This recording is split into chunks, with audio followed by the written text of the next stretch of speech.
প্রতি অনুগত থাকিব দেশের একতা সংহতি বজায় রাখিবার জন্য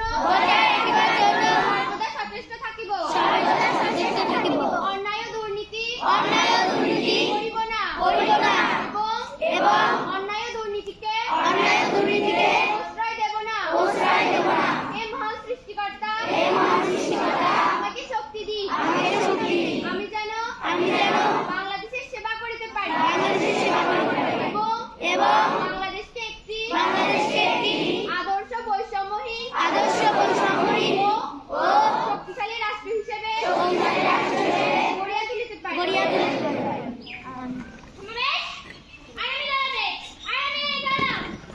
I am